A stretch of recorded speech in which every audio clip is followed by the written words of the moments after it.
இப்ப திடீர்னு அவர் நேர்ல பாக்குறீங்கன்னு வச்சுக்கோங்களேன், என்ன பேசுவீங்க? ஏன் இப்படி விட்டுட்டு போயிட்டீங்கன்னு கேட்க தோணும். ஏதாவதுனாலும் நம்ம 2 பேரும் பேசியிருக்கலாம்ல. தேர்ட் பர்சன்லாம் வந்து பேசி இந்த மாதிரி ஆயிடுச்சு இல்ல.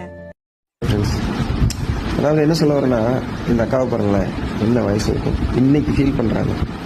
தயவு செய்து உங்களுக்காக ஒரு அன்பு வெயிட் பண்ணுதுடா, பேசி தாராளமாக போய் பேசுங்க. அதாவது எந்த ஒரு வழியும் வேண்டாம். உங்களுக்காக ஒருத்தங்க காத்துக்கிட்டு இருக்காங்கன்னா கண்டிப்பா நீங்க போனா கண்டிப்பா உங்களை ஏத்துக்கிறதுக்காக வெயிட் பண்ணிட்டு இருக்காங்க. உங்க மேல கோவம் இல்லை, உங்களை அசிங்கப்படுத்தவோ காயப்படுத்தவோ இல்லை. என்னைக்காவது வந்துட மாட்டீங்களான்னு வேக்கத்தை இருப்பாங்க. தயவு செஞ்சு மிஸ் பண்ணாதீங்க. எதுக்காக ஈகோ பார்க்காதீங்க. இருக்க போறது ஒரு லைஃப். அவங்க உங்களுக்காக வெயிட் பண்ணிட்டு இருப்பாங்க. இந்த மாதிரி இதை பாருங்க, இப்போ அந்த அக்கா ஃபீல் பண்ணி என்ன யூஸ்? ஸோ இந்த மாதிரி நிறைய பேர் நிறைய லைஃப்பை மிஸ் பண்ணிட்டு இருக்கீங்க. உங்களுக்காக ஒருத்தவங்க வெயிட் பண்ணுறாங்கன்னா கண்டிப்பாக உங்களுக்காக எவ்வளோ நாள் வெயிட் பண்ணுவாங்க. அவங்களோட தன்மானத்தை இழந்தாலும் உங்களுக்காக வெயிட் பண்ணுறாங்கன்னா தயவு செஞ்சு அவங்க மிஸ் பண்ணாதீங்க. போய் பேசுங்க. உங்களுக்காக மட்டும் வெயிட் பண்ணிட்டு இருப்பாங்க.